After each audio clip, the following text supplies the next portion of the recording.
¿Alguna vez has pensado que tus acciones en el día a día podrían ser parte de una obra? ¿Has sido víctima de un performance y no lo sabías? ¿Estás cansada de las violencias machistas en la enseñanza de las artes clásicas? ¿Qué te imaginas cuando piensas en un museo? ¿Qué es lo que más te molesta de la Ciudad de México? Cuando tienes dudas, ¿preguntas? En este Apuntes conversaremos sobre el performance feminista, La relevancia del archivo y las interdisciplinas que marcaron un antes y un después en el arte contemporáneo mexicano. Esto es la tercera cara de la moneda. Apuntes hacia el performance feminista. ¿Qué onda con el teatro en Latinoamérica? ¿Y los festivales? ¿Y el performance? ¿Se puede vivir del teatro y no morir en el intento? ¿Qué pasa saliendo de la escuela? ¿Y nuestros derechos laborales? ¿Asistencia de dirección? ¿Teatro de objetos? ¿Dramaturgismo? ¿Alguien quiere pensar en las audiencias? Todas estas preguntas Y algunas más. nos las hacemos en Apuntes. Apuntes es un espacio habitado desde el 2020 por la Comitiva de Encuentros, integrada por estudiantes y egresades del Colegio de Literatura Dramática y Teatro y del Centro Universitario de Teatro de la UNAM. En cada episodio conversaremos con personas cuya práctica artística y mirada sobre el mundo nos interesan. A partir de temas que construyen un mapa para ubicar en dónde está el teatro hoy. Porque si en la escuela aprendí el de dónde vengo, Apuntes me enseña hacia dónde vamos. ¿te apuntas?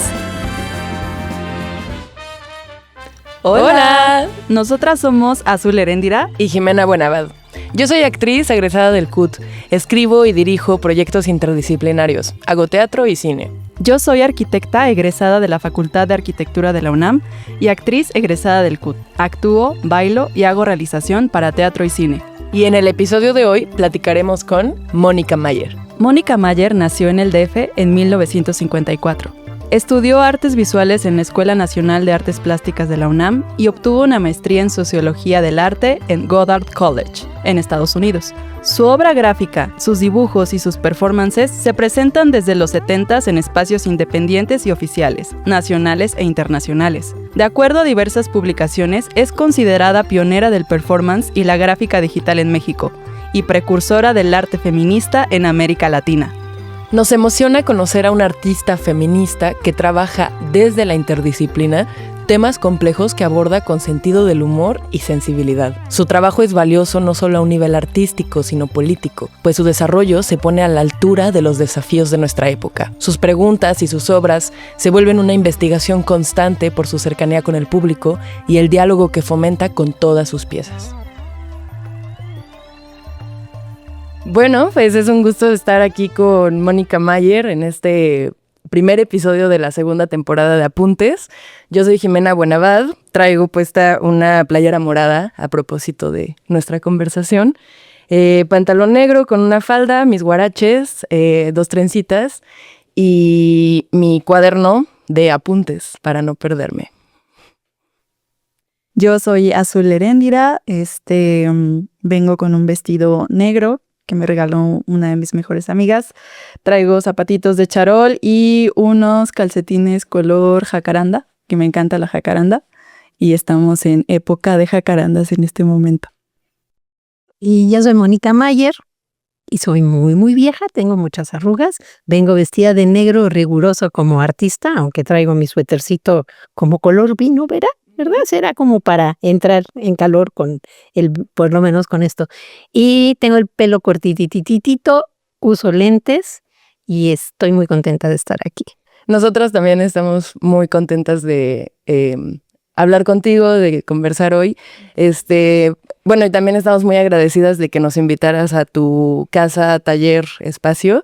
Que bueno, es un espacio luminoso que tiene muchos libros y en el librero de atrás está todo el archivo que nos contabas antes de grabar, que habla sobre tu trabajo, ¿no? Sí, tiene todos los libros, textos, etcétera, de mi trabajo, que han escrito sobre mi trabajo, el de Víctor Lerma o el de Pinto mi raya, que es este espacio. Aquí está el archivo de Pinto mi raya, pero ese está abajo, o todos los que yo he escrito. Glosario. Víctor Lerma. Arquitecto y artista visual cuya práctica dentro del arte contemporáneo se ha desarrollado en exposiciones, proyectos colectivos y performances.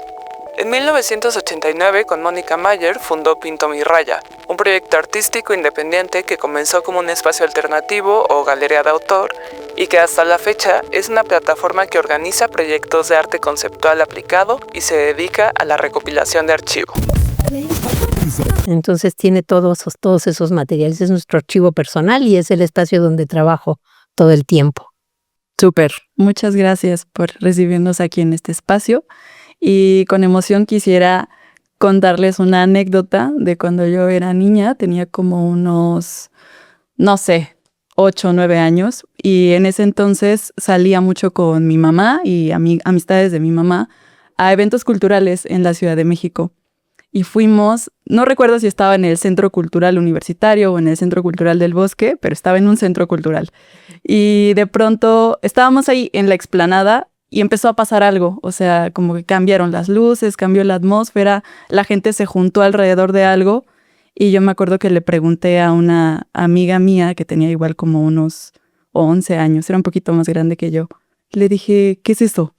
Y ella me dijo, es un performance. Y yo ¿y qué es un performance? Y la niña se me quedó viendo así y me dijo, un performance. Y fue muy gracioso porque pues nunca supe qué estaba pasando, ni qué había pasado, ni qué era el performance. Y crecí y se me quedó muy grabada esa anécdota porque justo algo estaba pasando, algo estaba ocurriendo, pero nadie sabía qué era. Pero todos estábamos ahí viendo. Entonces, con esta anécdota me gustaría abrir y preguntarte a ti, Mónica, ¿qué es el performance? Siempre es una pregunta muy difícil porque es como cuando te preguntan qué es el arte. Pues es que estamos ahí tratando no nada más de definir, sino de romper todas las definiciones de lo que es, pero me parece muy buena la tuya, ¿no? Eso de que estaba pasando algo y nadie supo qué pasó, pero algo pasó, algo pasó. Me gusta la definición de Esther Ferrer, que es una performancera histórica, pionera, le dirían hoy en día, de España, y ella dice que es un tipo de trabajo artístico en el cual hay tiempo, espacio y presencia, que tiene que haber esos 3 elementos. Entonces yo me quedaría como con esa definición, pero luego el chiste es romperlas. Porque a veces, ¿qué quiere decir? Que hay la presencia de quien está haciendo el performance y la presencia del público, y hay performances en donde está un cuate durante un año metido en un cuarto, o un artista en una caja, Pilar Villela, que hizo un performance así metida en una caja mientras había un festival. Depende de cómo defines la presencia. Entonces para mí es un trabajo artístico que viene de las artes visuales, que es mi campo, y que lleva a plantear otro tipo de propuesta. Ahora, yo más que performance, lo que hago desde hace muchos años es práctica social, que entonces ya es olvídate de que yo estoy ante público haciendo algo, sino que estoy utilizando el contexto para tratar de cambiarlo a partir de acciones artísticas, ¿o no? Sí, es muy interesante esto que dices de que hay tantas definiciones de performance como hay personas que lo hacen, ¿no? Porque te apropias un poco del significado de tu propio performance. Y justo investigando para conversar contigo, estuvimos leyendo varios ensayos de la página web que tienes de Pinto mi Raya, y tienes un ensayo que habla sobre el performance, y de ahí no es que digas tal cual tú como el performance es, porque como dices, pues en cuanto lo defines es como si muriera, ¿no? Entonces lo defines y inmediatamente vuelve a ser otra cosa. Pero saqué 3 frases que me parecieron como importantes para platicarlas, porque puse, el performance es un espacio de libertad en el que me permito ser creativa con mis acciones. Esa es una de las frases con las que abres el ensayo. El otro es un género artístico no viciado por el canon patriarcal y una reflexión congruente con toda su vida, ¿no? O con toda mi vida, toda tu vida. Entonces, estas 3 definiciones, ¿no?, posibles de lo que es el performance, me parecen interesantes porque la primera hablas de cómo no necesariamente tienes que estar dentro de un espacio delimitado como de aquí para acá es un performance, sino que tus acciones cotidianas son parte del performance, ¿no? Como el ser creativo con la forma en la que ejerces tu cotidianidad podría ser parte de tu desarrollo creativo, ¿no? Sí, es un poco yo no separo entre la vida y el arte. Hay un lugar donde se mezcla y no me gusta como separar. A veces, por ejemplo, yo hago muchas conferencias performanceadas, que es como el género que más he desarrollado, por llamarlo de alguna manera, y entonces me preguntan, ¿y cuándo es conferencia y cuándo es performance? Y yo me quedo así, ay, ¿cuándo será? ¿Qué será? ¿Cómo será esto? Entonces ya decidí un día que cuando traigo delantal puesto, es performance. Cuando no traigo, ahorita no es performance. Ahorita estoy en una entrevista. Si me hubiera puesto mi delantal, hubiera sido un performance. Pero pues es una cosa totalmente arbitraria. Pero sí me gusta ese primer cacho de que es ese espacio de creatividad en donde no me pongo límites. Exacto. Sí. Pues siento que es difícil separar justo la vida cotidiana del arte, como mencionas, y en cuanto al performance, que de pronto el performance puede ser cualquier cosa que está ocurriendo, es como, bueno, ¿qué parte de la vida cotidiana es performance o somos performáticas en la vida cotidiana? ¿Y qué otra parte sí es el performance en las artes? Siento que ahí hay una división un poco no clara, o más bien no muy clara respecto a eso. ¿Tú cómo has trabajado estos límites o Pues mira, cuando empecé, o sea, ahí también diría yo, así como luego digo que soy feminista silvestre, porque no había casi libros escritos sobre feminismo, de la misma manera casi diría que soy performancera silvestre, porque todo esto de los estudios de la performatividad, y que si performamos el género y todo esto, por lo menos no estaba a mi alcance en los años 70. Glosario. Performatividad del género. Según Judith Butler, la performatividad del género es una repetición ritualizada de normas sociales impuestas, así como la heterosexualidad obligatoria. Se repiten comportamientos considerados masculinos o femeninos para mantener un orden social. Por esto, el género no es una esencia interna o un hecho biológico. Entonces no es algo con lo que crecí, no es algo que tomo mucho en cuenta. Entiendo que si estamos actuando, representando nacionalidad, género, una bola de cosas en nuestra forma de vestirnos, en nuestra forma de ser en la vida. Eso sí me queda muy claro, pero no es algo que afecte mi trabajo. Para mí sí es esta forma artística que viene de otra cosa y es parte de la reflexión desde el arte, ¿no? No sé, sí veo como diferente eso. Ahora, ya definir qué es y de dónde viene. Hay un mapa de un artista, que no me va a acordar su nombre, un artista alemán que tiene un mapa así enorme, con todos los posibles orígenes del performance, desde los rituales hasta la danza buto, hasta no sé qué. Y por ejemplo hay uno que me gusta mucho, que reclamo personalmente, que es Siqueiros, David Alfaro Siqueiros, como antecesor del performance por distintas cosas que hacía. Uno, porque agarraba y pintaba y les decía a sus alumnos que tuvo en Estados Unidos, entre los que estuvo Jackson Pollock, les decía, tú agarra la tela y te enfrentas a ella y le manchas, le pintas, le avientas, le haces algo encima, no la pinturita.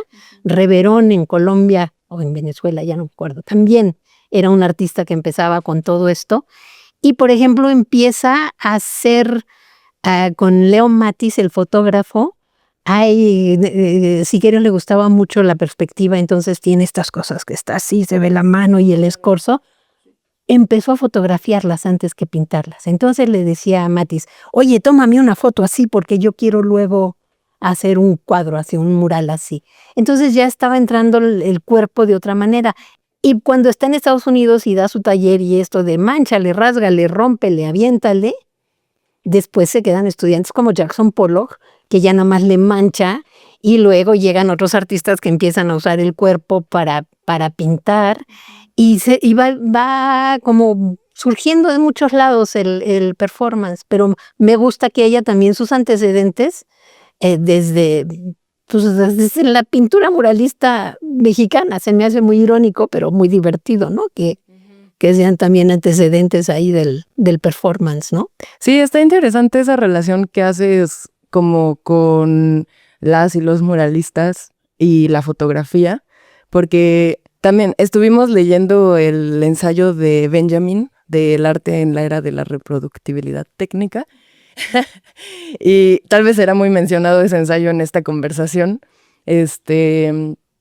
porque, o sea, bueno, una reflexión que se nos quedó de esa lectura y de estas conversaciones que estuvimos teniendo es como hay momentos, o sea, él habla como de momentos técnicos en la historia que fueron marcando un antes y un después, como no solamente en las obras que se hacían, sino que cada obra que se creaba también creaba un modo de percepción o modos de ver, ¿no?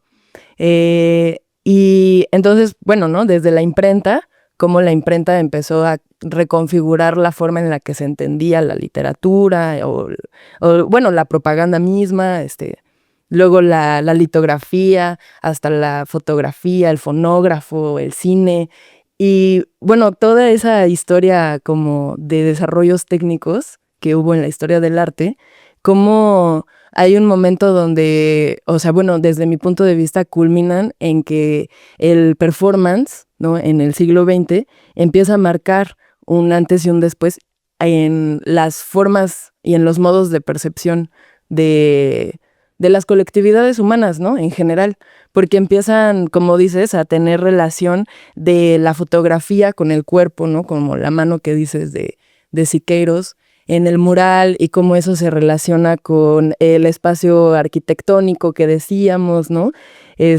Bueno, hace rato antes de grabar. O sea, esta interdisciplinariedad que empieza a ver es algo que nos llamaba mucho la atención de platicar contigo, ¿no? De cómo empiezan a relacionarse todas estas disciplinas entre sí, pues entre ellas como que surge el performance o las artes vivas, ¿no? O las artes vivas, como le dicen en las Europas. O el performance y la performance, ahí también va variando según donde venga el asunto. Antes de que pasáramos, quería yo decir, otro antecedente que se me hace a mí fundamental es Frida Kahlo.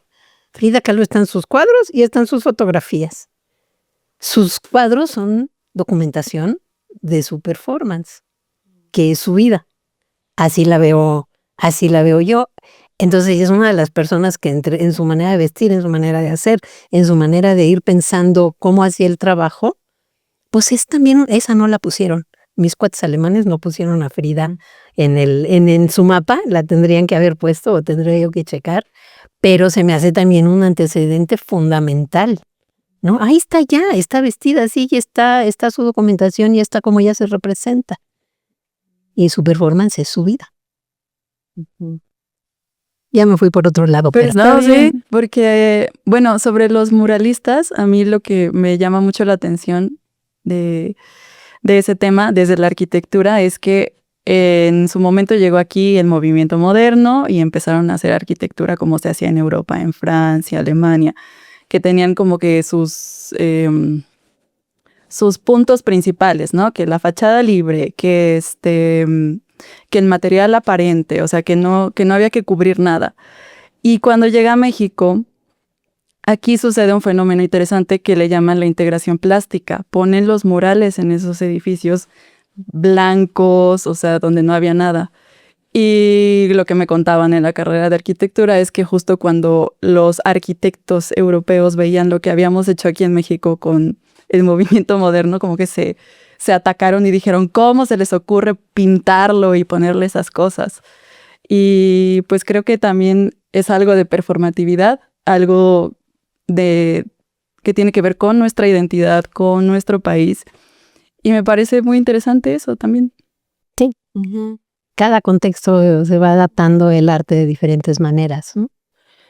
Sí, o sea, finalmente la palabra performance también a mí me genera muchas dudas, ¿no?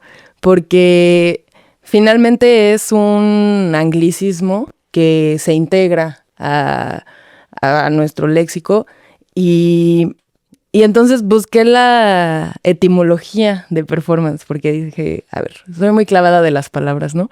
Y entonces vi que venía del prefijo per, del latín, que significa totalmente, mucho, por completo, a través de.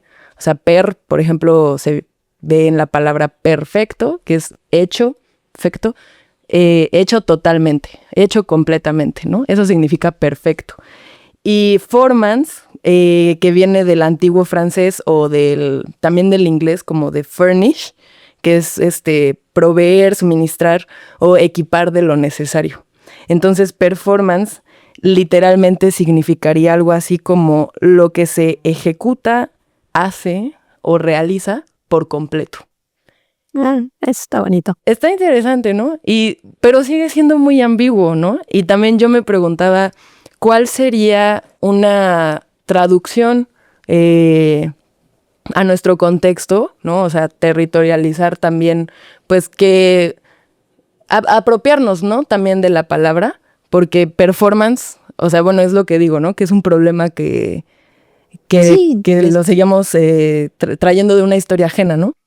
Por un lado sí, por otro lado no. De repente que he ido a festivales y dices, pues es que aquí en Japón también le decimos performance y si en cada lado le vamos a decir diferente, es complejo. Entonces se fue quedando performance. Aquí le decíamos arte-acción. Y luego Maris Bustamante le inventó formas pías. Performance, instalación y ambientación, que eran las artes alternativas. Entonces sí ha habido muchas distintas maneras de llamarlo. Y yo ya nomás diría arte, porque yo hoy en día empiezo una pieza en Facebook y luego se sale a la lagunilla y luego se convierte en objeto y luego es un video de TikTok. Para mí no es un performance y un video, es la pieza de contando chismes. Ajá. Y la pieza incluye todos estos elementos, entonces pues ya no sé qué es o cómo nombrarla y tampoco me preocupa mucho. A estas alturas, ya no, que díganle como quieran. Y si creen que no es arte, pues no hay cohete. Yo estoy muy divertida y muy contenta haciendo lo que estoy haciendo. Por ejemplo, en esto que mencionas de que la pieza se va transformando en otras piezas, o más bien se va hacia otros soportes, ¿tú cuando inicias a hacer estas piezas tienes pensado esa vida que va a tener o simplemente dejas que vaya ocurriendo? Hay algunas que sí sé hacia dónde van y las tengo pensadas desde antes. Y hay otras que siempre digo que sé cuándo empiezan y nunca sé ni cómo ni cuándo terminan, ¿no? Entonces, eso a mí me entusiasma mucho, eso me encanta. Son distintas formas de proceso creativo también. Entonces, ese proceso creativo de ir estando viendo lo que la obra va diciendo, mis dos hijos estudiaron psicología, entonces de repente les decía yo, es que tienes que esperarte, es como ¿cómo sabes cuando ya terminaste una obra? Es que la obra te habla, decimos desde el arte. Y mis hijos me dicen, no mamá, cuando la obra te esté hablando, ten cuidado, ¿no? Pero sí hay una relación con la obra que vas diciendo, pues se puede ir por acá o surgió y me invitaron y cómo la voy a adaptar para este otro espacio. O una obra que tengo desde el 2018 que es una frase que soy tan pero tan vieja y escribo sobre esto. Empezó porque me invitaron al Live Art Development Agency, que es el lugar de performance en Londres, porque iban a estar unas artistas de un grupo que se llama Grace, Grace and Grace, haciendo algo de la vejez. Yo tenía 60 y tantos años y fue así como, ¿yo? ¿Por qué? Y entonces en Facebook empecé a preguntarles a mis cuatas, a poner la frase y empezó a haber interacción. Hice mi performance allá, regresé, hice el performance aquí también y luego la pieza siguió. Y yo de repente digo, ya que se acabe. Y sigue, y sigue, y sigue. Y ahora se convirtió en instalación. Entonces pongo todas las frasecitas, las 900, llevan como 1000 frasecitas, y la gente se las llevaba hasta que se muriera la pieza. Pues ¿por qué? Porque para allá vamos, ¿no? Pero entonces esa pieza no sé si va a terminar, cuándo va a terminar. De seguro para cuando me muera ya se termina. Aunque a lo mejor la sigue haciendo alguien más. Que también pasa con algunas de mis piezas. Como el tendedero. El tendedero lo hice en 1978 y lo sigo haciendo yo, lo hacen otras personas, se ha transformado en otras cosas. Salió en una telenovela y hasta en una serie de Netflix. Glosario, tendedero. El tendedero es una instalación participativa de Mónica Mayer que se presentó por primera vez en 1978 y preguntaba a las mujeres, ¿qué es lo que más te molesta de la Ciudad de México? La pieza ha tenido varias reactivaciones incluso en otros países. Es un dispositivo apropiado por los movimientos feministas que ha cobrado una gran relevancia en las escuelas y universidades como estrategia de denuncia. Entonces estaba muy divertido, ¿no? Las piezas se van por donde quieren. Entonces es mi pieza, ya no es mi pieza, es la evolución, se fue para otro lado. Además de que se complementa con el diálogo con otras personas, la pieza, ¿no? Sí, va creciendo en trabajo colectivo con otras personas y en lo que me dicen. Es que, o sea, justo ahorita que nos platicaste un poco más de tu trayectoria,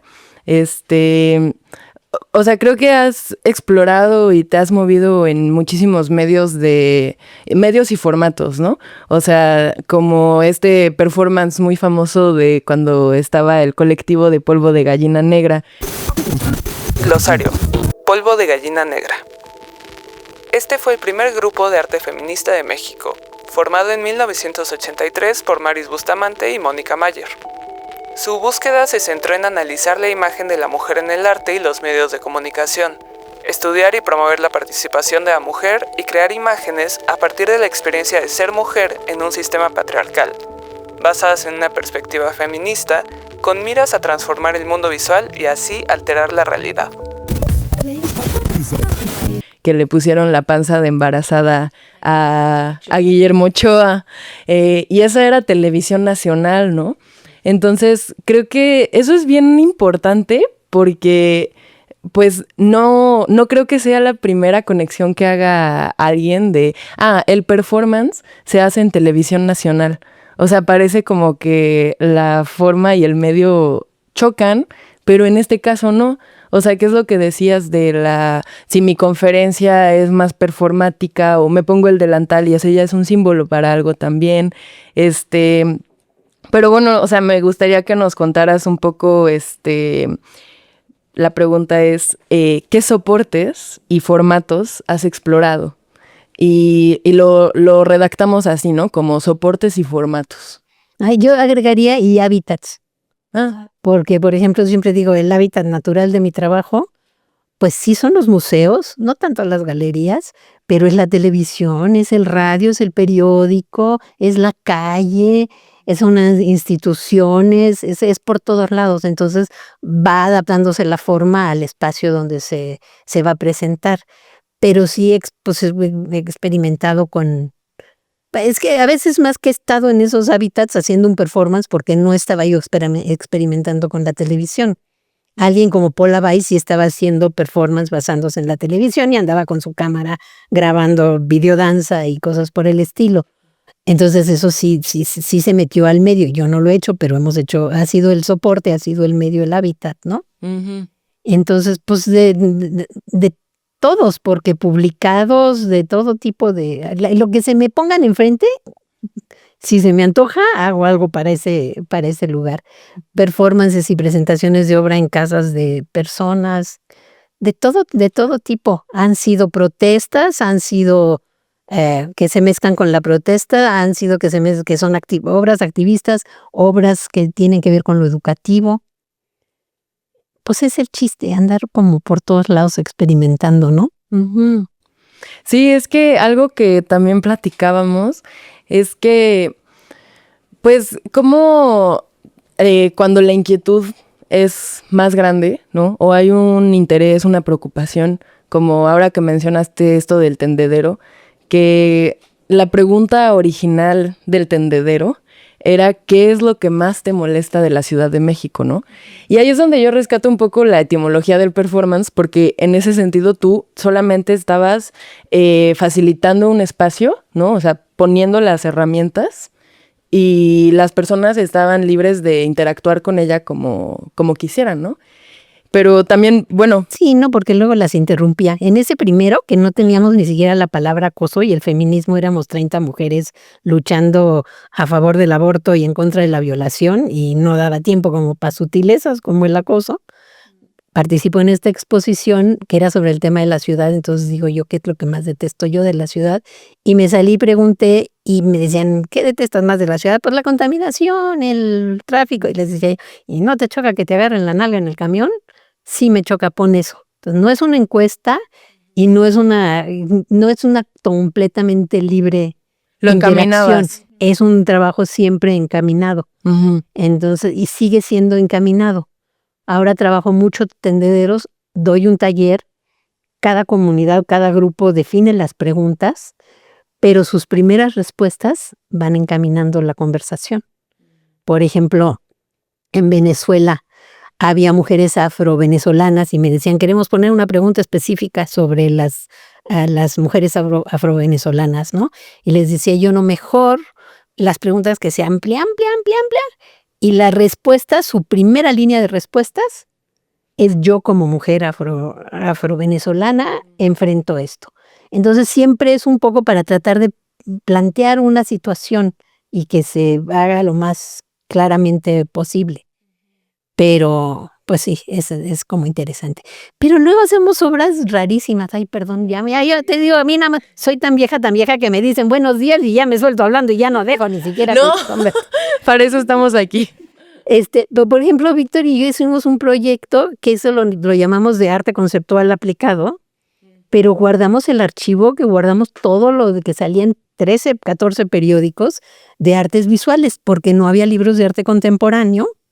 En ese momento, estamos hablando de principios de los años 90, entonces, pero salía en el periódico.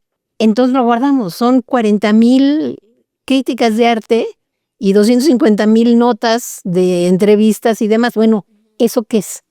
Entonces nosotros le pusimos arte conceptual aplicado porque tiene que servir como una silla. Diseñas una silla, te tienes que poder sentar cómodamente. Tú sabes bien de esas cosas, ¿no? Haces un archivo, tiene que funcionar bien. Entonces, pero es una acción de larga duración, es un performance de larga duración o qué es, ¿no? Claro.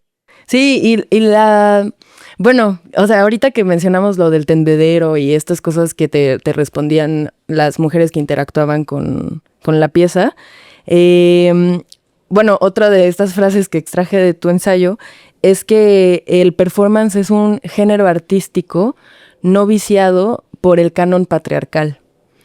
Y esa frase me parece súper importante, ¿no? O sea, por un lado, por la palabra canon, que me gustaría discutir qué es un canon, y por el otro lado, tú, no sé bien cómo formular la pregunta, pero ¿qué veías tú, o qué ves tú todavía, como canon patriarcal en las artes?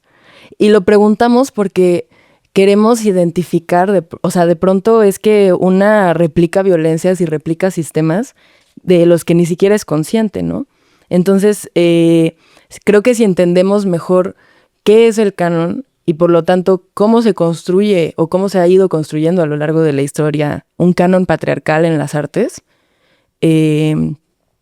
¿cómo lo definiríamos, no? Yo no soy académica, entonces así en términos académicos, pero cuando fui a la escuela de arte no me hablaron de una sola mujer, ni de Frida Kahlo, que era nomás la esposa de Diego Rivera en ese momento, y ninguna estaba tomada en cuenta. Entonces ha habido que romper esa idea. El canon es que el arte, el buen arte, son artistas blancos, europeos, de Estados Unidos, y todos los demás no estamos en los libros, ni las demás estamos en los libros de historia del arte, y se pierde la mayor parte de la creatividad de las cosas interesantes del mundo, ¿no? Entonces, para mí eso es el canon, ¿no? Esa historia reducida que me han hecho creer que es la neta. Este trabajo es la mera neta, ¿no? Y eso, pues, no es cierto. Ha habido muchas artistas en todos los campos, muchas científicas, muchas mujeres en la política que han hecho un montón de cosas y que se han quedado fuera de la historia. Eso en primer lugar. Yo lo que veía cuando empecé a hablar de eso, no sé cuánto es el artículo, pero puede ser desde hace mucho, pero por ejemplo en performance no te pueden borrar. Ahí estás con tu cuerpo, con tu peso, con tu edad. Y como cuadro sí, porque generalmente no le pones más que el apellido para que se vea interesante y no vayan a ver que es de una mujer porque te pagan menos. Porque sí, es comprobado. Los costos de los trabajos de las artistas son inferiores como las deportistas, a las futbolistas les pagan menos que a los futbolistas, siempre. Entonces pasa lo mismo, pero ahí no te pueden borrar. Entonces yo pensaba, no estoy segura si 40 años después sigo pensando lo mismo, porque seguramente, bueno, no sé, el canon patriarcal también se replica En el performance. En el performance y en trabajos incluso de mujeres. Entonces yo misma no estoy ya muy de acuerdo con mi frase. Pero no te pueden borrar. Eso sí, ahí estás con tu cuerpo, con tu edad, con tu peso, con tus canas, con lo que sea. Sí, es lo que decíamos, ¿no? O sea, lo que platicábamos antes de la marcha, ¿no? De cómo se van desarrollando naturalmente, ¿no? Los fenómenos sociales, o sea, terminan muchas veces siendo integrados por el patriarcado, por el capitalismo, ¿no? O sea, pasa el tiempo y se empieza a viciar.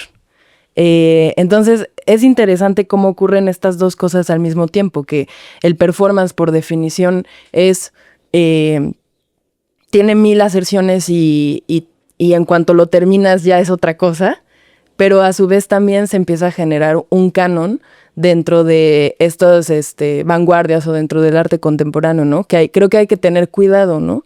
Y lo vemos, te digo, no te dejo hablar, y lo vemos todo el tiempo. Hasta hace 10 años, yo decía que éramos artistas de pie de página.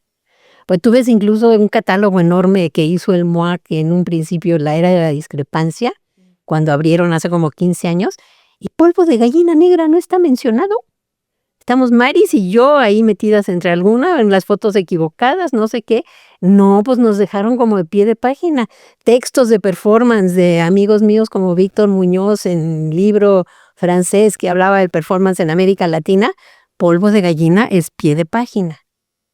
Entonces yo por eso hice mi pieza que se llama Archivo a Obras Maestras del Arte Feminista en México, porque si nadie va a escribir de nosotras, escribimos nosotras mismas. Y yo digo que esas son obras maestras del arte feminista. Y a ver, ¿quién se me va a poner al brinco? ¿Quién me va a contestar? Lo que quería decir. No, pues justo esto que mencionaba Jimo, de cómo los movimientos, o más bien el arte, bueno, sí, los movimientos sociales, el arte, todo eso va siendo capturado poco a poco por digamos, llamémosle canon patriarcal o capitalismo, lo que sea. Y entonces me quedé reflexionando al respecto, ¿no? Como el quehacer artístico. Entonces, de alguna manera pienso ahora en este momento que es ir fluyendo en este movimiento también, abriendo caminos, abriendo nuevos caminos, porque digamos que estos caminos que ya se abrieron fueron capturados, entonces ya se convierte como en otra cosa y toca abrir otros y no sé, se vuelve con una investigación constante, un quehacer constante que no tiene fin. Exacto. Y lo es para mí en mi proceso como artista, pero también cuando llegan y me dicen a mí, no, es que tú abriste brecha. Nel, tú también estás abriendo brecha. Y tú también tienes que guardar tu archivo. Y lo que estás haciendo es igual de importante a lo que hice yo hace 40 años, pues que no había competencia. No había nadie más haciendo estas cosas, pero de seguro tú estás haciendo algo que no hay nadie más haciéndolo tampoco. Entonces, para mí sí es ir cambiando, viendo otras cuestiones, ¿no? Y cambia muchísimo el arte y lo que plantea cada generación y cada contexto, ¿no? Sí, se mueve muy rápido. Siento que se mueve muy rápido. Muy rápido. Muy, muy rápido. Yo escribí muchos años para el periódico y me conocí a todos los artistas de las generaciones para arriba y para abajo y ahora me preguntan, ¿qué piensas? No me vayan a preguntar eso, ¿eh? ¿Qué piensas del arte contemporáneo, del performance contemporáneo? Era la siguiente pregunta. No es cierto. No tengo la menor idea porque ya es otra generación y ellos se tienen que explicar a sí mismos y escribir y plantear lo que están haciendo. Yo ya no estoy en el ajo siguiendo todo, a duras penas tengo tiempo de hacer lo mío, ¿no? Entonces sí, cada generación tiene que explicarse y cada grupo y cada contexto y cada colectiva tiene que hacer su propia historia, ¿no? Claro. Pues increíble todo esto que hemos platicado hasta ahorita. Vamos a hacer una pequeñísima pausa para retomar y regresar a platicar todos estos temas. Intermedio. ¿Dónde estamos? El primer episodio de la segunda temporada de Apuntes fue grabado en la casa estudio de Mónica Mayer, ubicada en la Ciudad de México. A continuación, Mónica nos contará un poco más acerca de este lugar. Pues estamos en mi casa, en mi archivo, en mi lugar de trabajo, que todo está mezclado. Afortunadamente puedo tener todo. Y es una casa muy vieja porque era la casa de mis bisabuelos. Entonces todavía tengo la fortuna de que hay un pedazo de jardín que disfruto muchísimo y una casa que es tomada por el archivo. Porque este es probablemente el único muro blanco que se ve, porque como aquí dibujo, entonces tengo un muro blanco, pero todo el resto de la casa está llena de arriba a abajo de obras nuestras, de nuestras amigas y amigos, de archivos, de documentos, de libros. Es una casa que ya se la comió el archivo. Fin del intermedio. Ya regresamos de nuestro pequeño corte y vamos a seguir platicando con Mónica Mayer sobre performance, pero antes de seguir sobre esta línea del performance, pues comentar que Jimo y yo estudiamos en el Centro Universitario de Teatro de la UNAM, que en algún momento se iba a convertir en escuela, pero ya no sabemos cómo está eso. Y bueno, en esa institución pues estudiamos teatro. Y de pronto, como que de paso, se llega a mencionar el performance en nuestras clases, sobre todo las teóricas, porque en lo práctico no hay un enfoque hacia lo performático o a estudios sobre performance o artes vivas o todo esto. No lo hay aún. Entonces, nos gustaría saber cómo se relacionan el teatro y el performance. Sabemos que tú vienes de las artes visuales, pero bueno, como estamos acá... No sé cómo se relacionan porque no conozco tanto de teatro. Ajá. Pero, por ejemplo, yo también soy de la UNAM. Uh-huh. Yo estudié en la ENAP, que era la Escuela Nacional de Artes Plásticas. Ahora es la Facultad de Arte y Diseño. Y ahí conocí el performance, porque eran los años 70, principios de los años 70, y ya se hablaba. Nadie sabía qué era. Instalación era ir a ponerle ropa a las esculturas que había en la Academia de San Carlos, que es en donde estábamos. Y vino un amigo de Sebastián, el escultor, que era nuestro maestro, que era como 5 años mayor que nosotros, y que iba a dar un taller de performance. Y entonces nos hizo hacer unas nubes y ahí íbamos caminando al Zócalo con las nubes. Y esa fue mi introducción al performance. Entonces, pues es un trabajo que va uno viendo, aprendiendo, leyendo libros, porque no había. Creo que a la fecha en la FAD tampoco hay cursos específicamente de performance. No sé si ¿cómo se dice cuando son todas las artes? Así como mezclándole, ¿no? No sé, pero no, creo que no hay. Luego los planes de estudio van atrasados. Sí. Sí, justo es lo que platicábamos, ¿no? Que hay un severo problema del que hay que preocuparnos, que es la actualización de los planes de estudio en las escuelas de teatro, en las escuelas de arte. Tal vez, o sea, justo desconozco otras facultades, pero de las escuelas en general, porque creo que si no estamos actualizadas, ¿no?, con los temas de nuestra época, creo que puede generar, por un lado, mucha ignorancia de lo que es las artes contemporáneas, y creo que lo que genera la ignorancia es mucho prejuicio. Y me atrevo a decirlo porque es algo que yo viví, ¿no? O sea, a lo largo de la carrera, que desconocía mucho sobre las artes escénicas contemporáneas, sí me vi como rechazando lo que no entendía.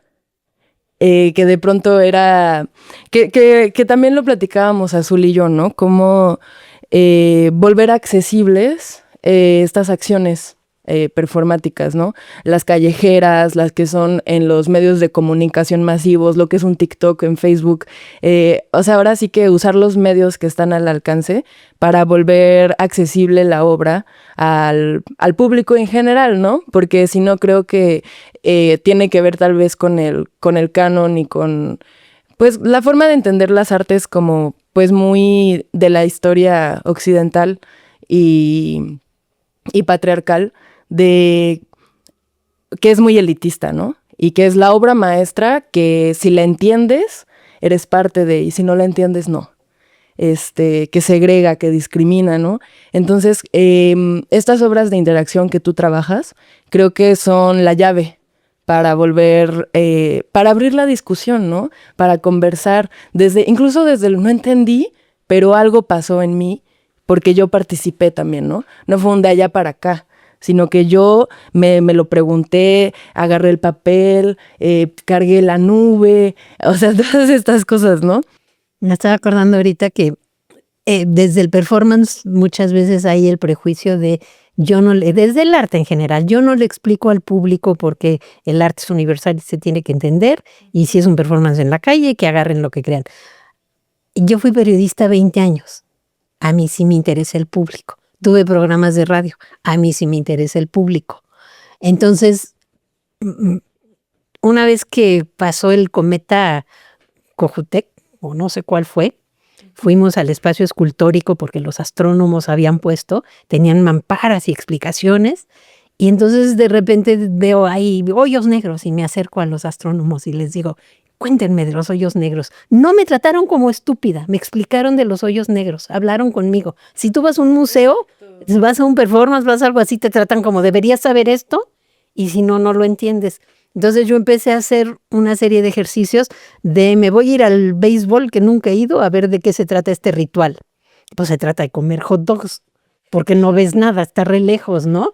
Y me voy a ir a las carreras de carros, y entonces era como meditación, ¿no? Y nada más se fueron las chavas, que en esa época todavía había chavas medio encueradas ahí al principio, se iban y se fue todo el mundo. Entonces es empezar en entender los rituales, para entender los rituales incluso del medio artístico, que aceptan o quitan a la gente del espacio, que no se acerque. Pero tenía ahí un performance en particular, pensando en esto, que se llama Si tiene dudas, pregunte. Y entonces agarraba yo mi letrerito y me paraba junto a otras personas haciendo performance, y no les decía yo, esto es performance, ¿no? Entablaba un diálogo. Entonces el primero en Mérida fue en 1995, si mal no recuerdo, un festival de performance. Estábamos enfrente de la catedral, era gente de teatro, gente de artes visuales juntos, y estaba típico performance de la época.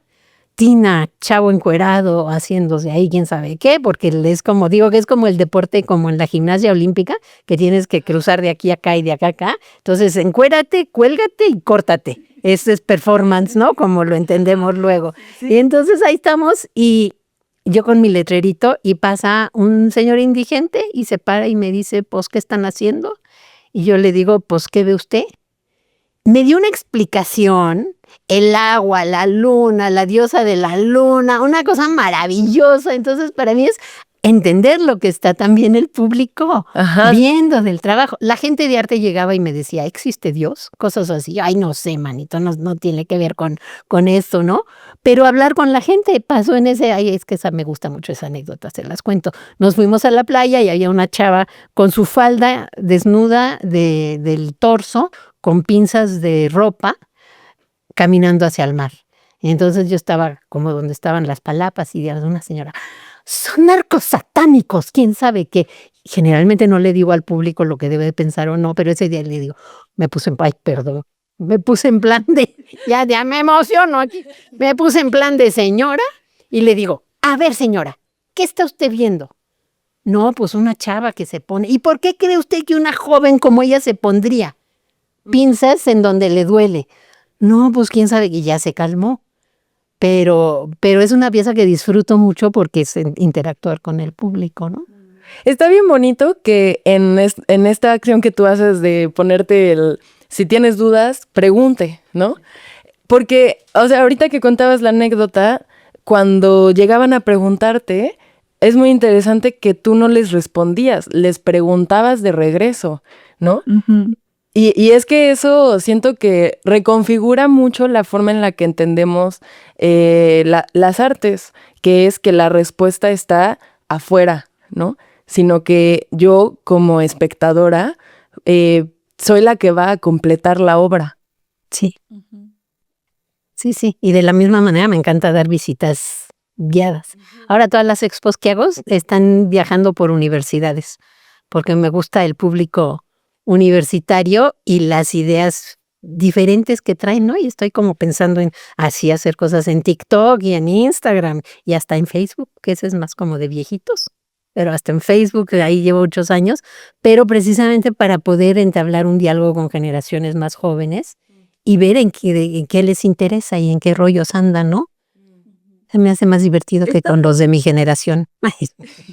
Esta fórmula que comentaste de encuérate, cuélgate y córtate, que está en el performance, no sé, siento que también funciona en el teatro. O sea, en el teatro también hay encuerados, hay colgados y hay cortados. Bueno, quién sabe si se corten de verdad, pero sí, justo es ahí donde es difícil separarlos, ¿no? Como verlos como fenómenos distintos, tan distintos como que encasillarlos en una fórmula acá y otra fórmula acá.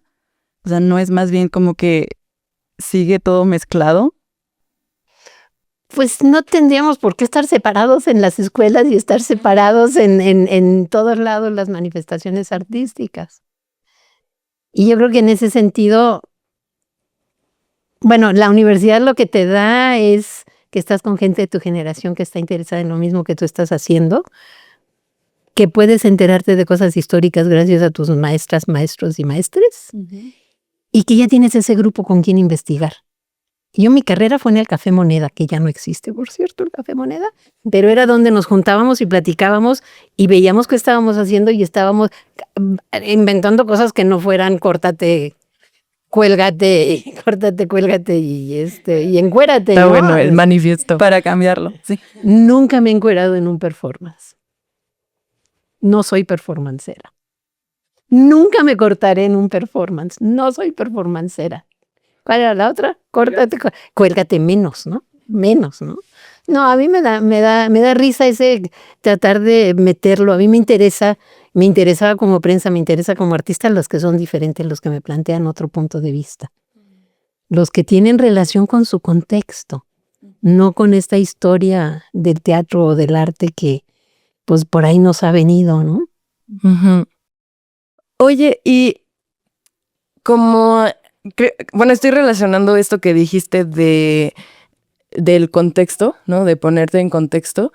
Y lo que decías hace rato de nadie me puede borrar de esta historia porque es mi cuerpo, porque yo lo estoy poniendo presente, ¿no?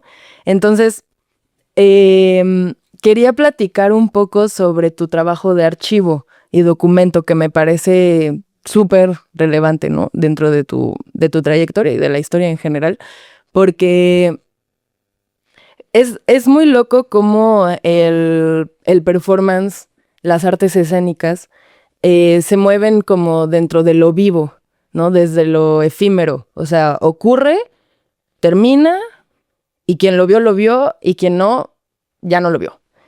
Y lo único que queda de eso que ocurrió es el archivo, es la fotografía, incluso es la historia oral, ¿no? De, me contaron que ocurrió esto. El mito. El mito, está la nota periodística, ¿no? Tú que eres periodista también.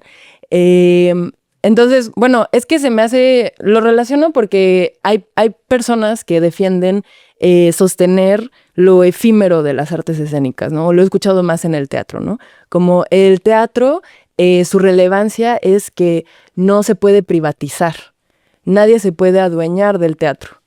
Pero yo digo, o sea, yo empecé a decir, a ver, dentro de un contexto como de un país como el nuestro, donde la memoria es súper importante, ¿no? Porque fuimos colonizados y se intentó borrar toda una historia. Entonces el archivo, la arqueología, todo eso cobra una pertinencia muy distinta a la historia de otro contexto donde no fue así. Lo efímero cobra otro significado porque hay esta Silvia Rivera Cusicanqui, que vi una conferencia de ella, habla sobre la política del olvido. Glosario, política del olvido. Para Silvia Rivera Cusicanqui, la política del olvido se refiere a los mecanismos estructurales que silencian y desvalorizan las memorias y saberes de los pueblos indígenas.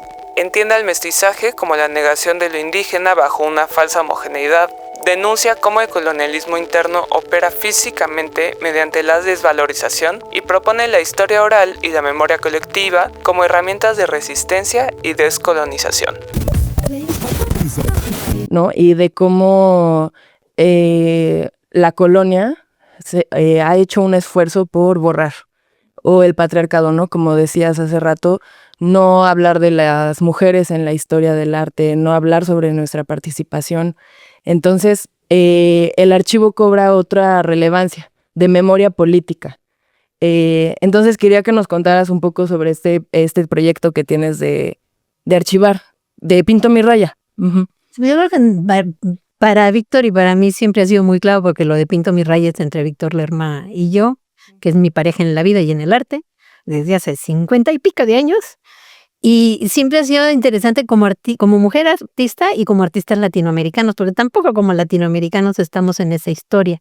Entonces ha sido encontrar maneras de sí tener esa historia, sí tener esa presencia, sí buscar.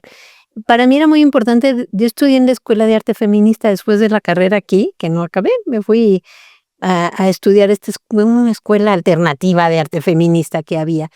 Y era muy claro, el único lugar que estaba cerrado con llave era el archivo. Así como protegido, ¿no? Y hacían exposiciones. Hubo una que me acuerdo muy bien, que era The Great American Lesbian Art Show, una de las primeras exposiciones lésbicas que vi. Y lo que hicieron las historiadoras es que, aparte de que fuera la exposición, sacaron paquetes de diapositivas y las repartieron en cuanta biblioteca pudieron. Porque un poco, como lo entendí yo, el arte feminista tiene que ser cambiar la historia del pasado, que nos negaron o de la que nos borraron, actuar en el presente y dejar rastros para el futuro, porque si no dejamos esos rastros nos borran. Pues vean lo que está pasando en Estados Unidos ahorita. Entonces de repente ya no hay el mes de la negritud, ya no hay no sé qué, saquen estos materiales de las bibliotecas. Entonces, ¿cómo dejamos archivo y cómo dejamos trabajo? Ahora está, por un lado, los documentos, por otro lado está que el teatro pues es la excelencia en la historia oral de alguna manera, porque se va repitiendo, se puede seguir haciendo, cosa que el performance no tenía. Cuando yo empecé, hacías un performance o una instalación o cualquier cosa que fuera de arte efímero y era efímero, no se volvía a hacer. Estaba muy mal visto volver a hacer. Incluso el tendedero que hice por primera vez en México y luego lo repetí en Estados Unidos, decía yo, al cabo y con nadie se va a enterar nunca que lo volví a hacer después porque me sirve muy bien y lo quiero. Sí, así como la ironía. Entonces no lo volvías a hacer. Ya a partir de hace 20 años, más en este siglo, ya reactivamos el performance. Entonces ya es válido reactivar las instalaciones. Pues sí, porque no quedaba nada, porque en esa época ni había fotografías, ni había nada. Entonces yo te puedo platicar de grandes performances que hicieron grupos como Tlacuilas y Retrateras de la fiesta de 15 años y no hay nada, porque el fotógrafo encargado de hacerlo, que por cierto también fue el fotógrafo de tomar fotos en mi boda, las echó a perder. Entonces tuve que hacer un performance que lleva como 50 años haciendo performances bodas falsas, porque no hay documentación de mi boda. Entonces empezamos a hacer performances ahí. Ya me fui por otro lado. Pero la documentación es fundamental. O que se puedan repetir, que reactivar es como la historia oral que va pasando y va cambiando, ¿no? Entonces el tendedero por eso me encanta, porque lo hice yo, luego se repitió, luego se quedó guardadito, luego lo volví a hacer un par de veces, luego agarró por su cuenta cuando llega el Me Too y se hacen todos los tendederos de denuncia. Entonces es una pieza que va girando y tomando su propia manera de archivarse. ¿Qué es documentar? Pues guardar el registro, guardar la memoria. Es pregunta difícil porque yo que trabajo con archivo y luego me alucino. En esta última exposición que tengo ahorita, que está la de Hablando se entiende la gente, pues para mí el archivo de Pinto mi raya son los documentos que tenemos. Todos los documentos, el papel, los videos, las fotos, etcétera. Es la colección de arte que hemos juntado de nosotros y de nuestros cuates del Cambalache, ¿no? Son nuestros libros, que de abajo verán, es una biblioteca enorme, pero he empezado a hacer trabajo con objetos. Entonces ya quería yo tirar mis botas de adolescente Y entonces cuento la historia en un performance. Ahora ya no puedo tirar las botas porque ya son obra de arte, que ha estado expuesta. Los objetos también son receptáculos de memoria.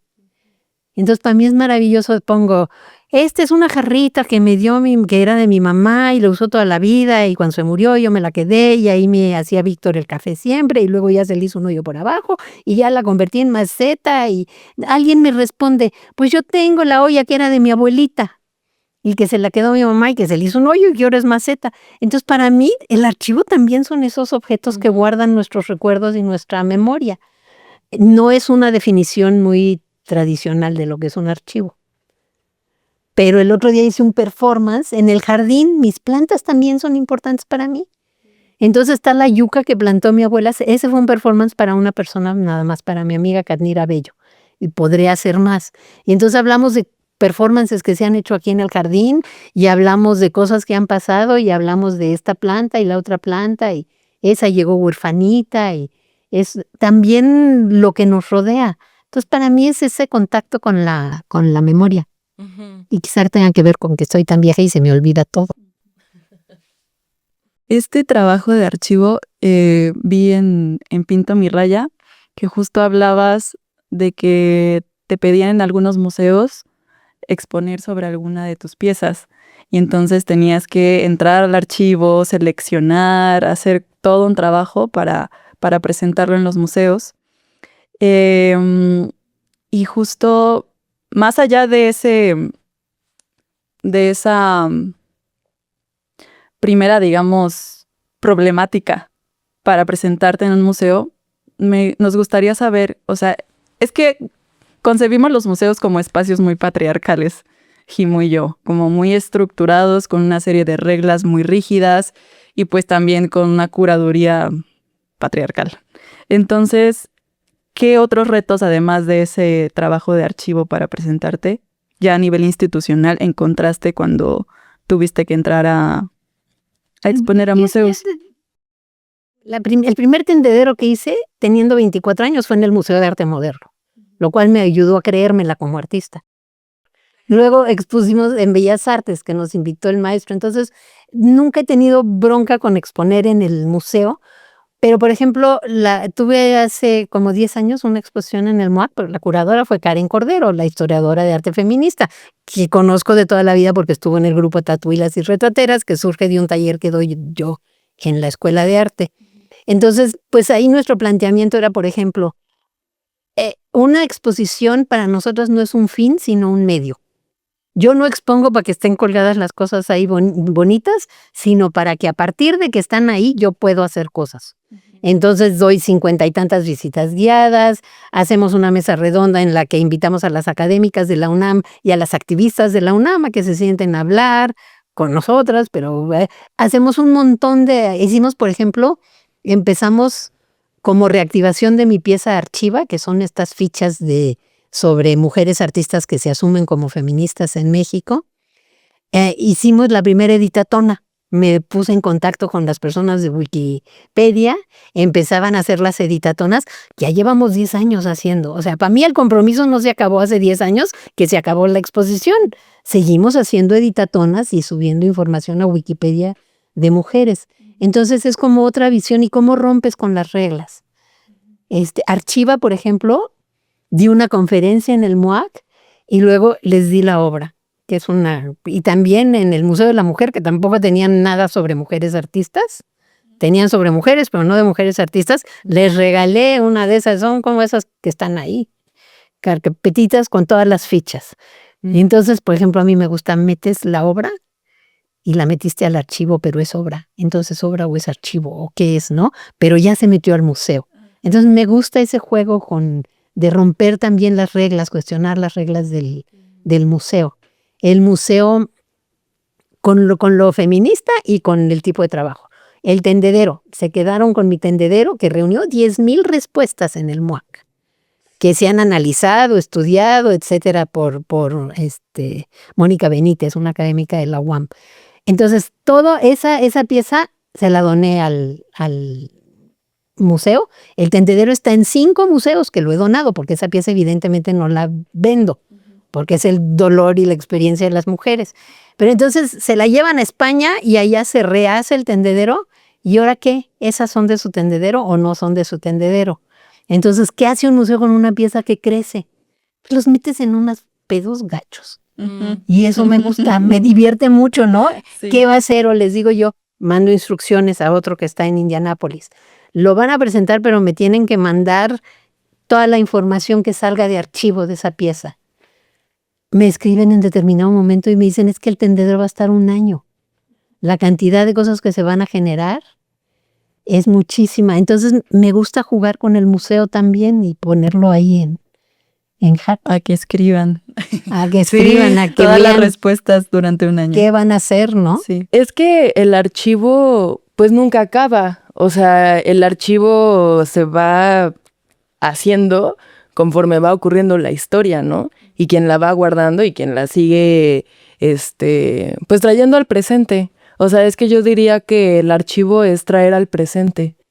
Es dejar el rastro para que pueda perdurar por ahí y tomarnos en serio para contar que no, porque lo malo de que haya un canon es que entonces todo lo demás que hacemos los demás no es importante.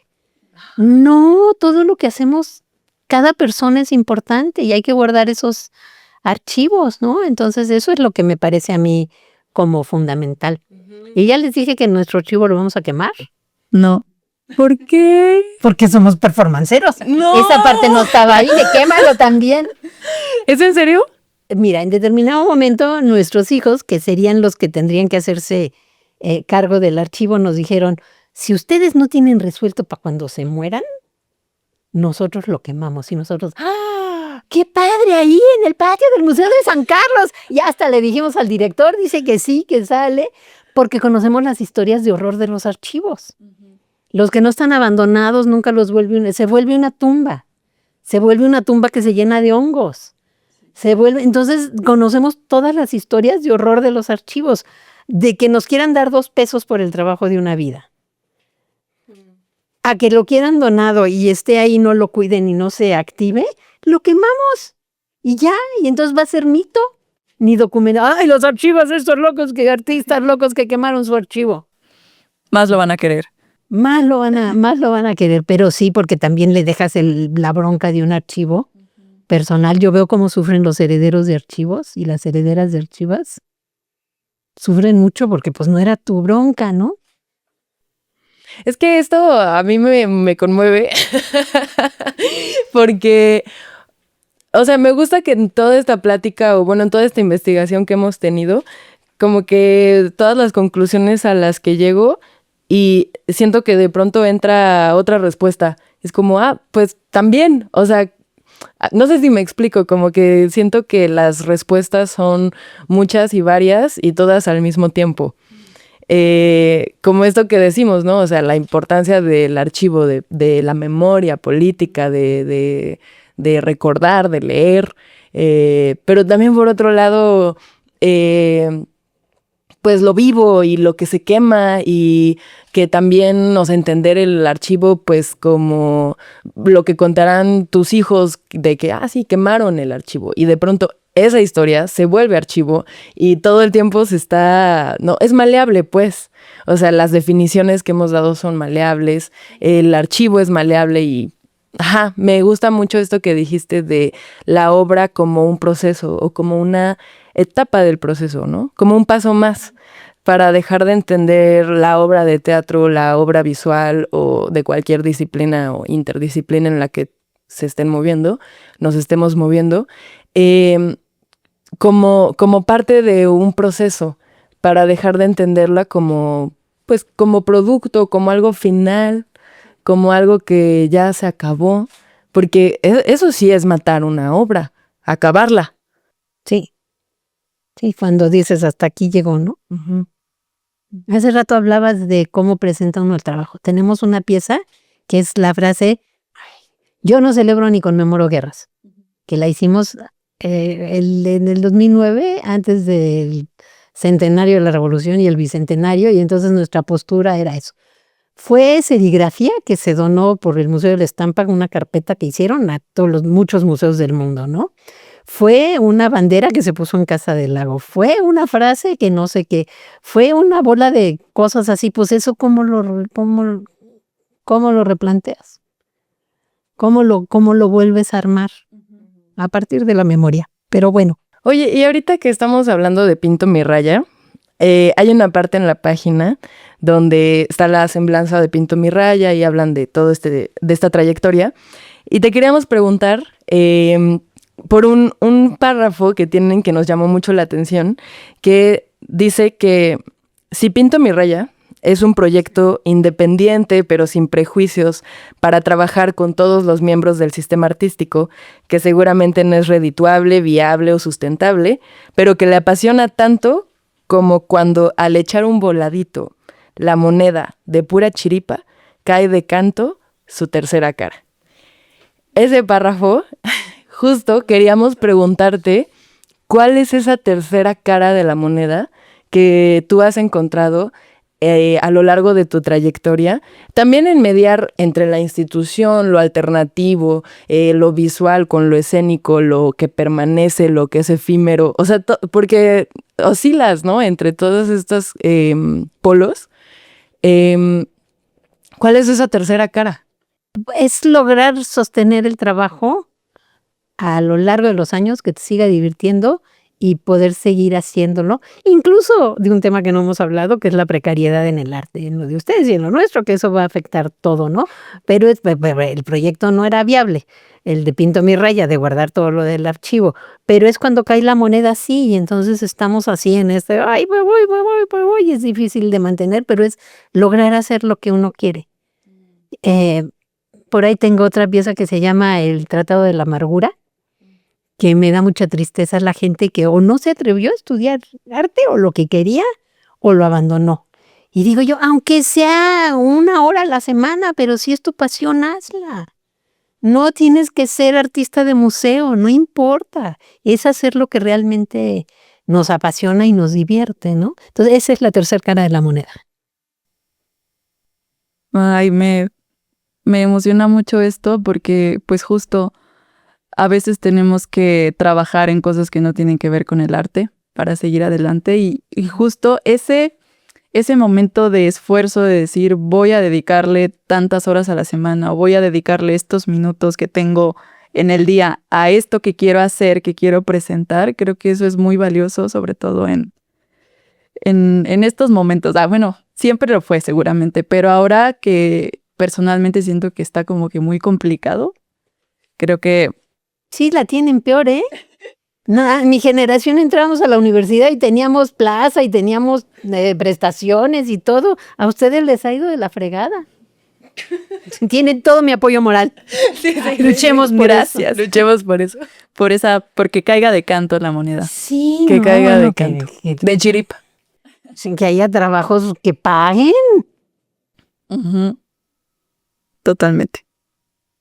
Bueno, ya para terminar esta conversación, te queríamos hacer 2 últimas preguntas, porque también nos quedamos con muchísimos temas de qué hablar. O sea, siento que yo traje mis notas y no dije nada de lo que quería decir, pero fue muy, muy gratificante toda esta plática.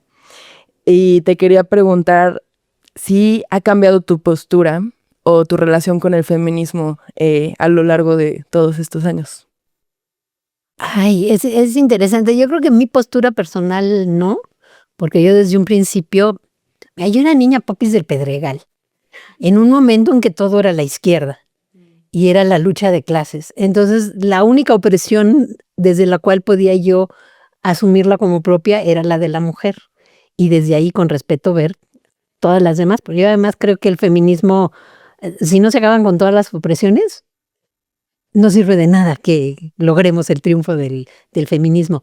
Ha cambiado, hay cosas que siguen igual, siempre ha habido unos pleitos espantosos, siempre ha habido muchas vertientes del feminismo. No había tanto libro, no había tanta cosa, no había estudios de género, no había publicaciones de arte y feminista, entonces todo eso sí ha cambiado mucho. Mi relación no ha cambiado porque yo sigo posicionándome desde...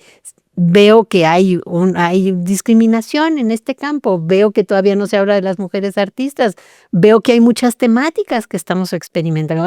Estamos hablando de la vejez.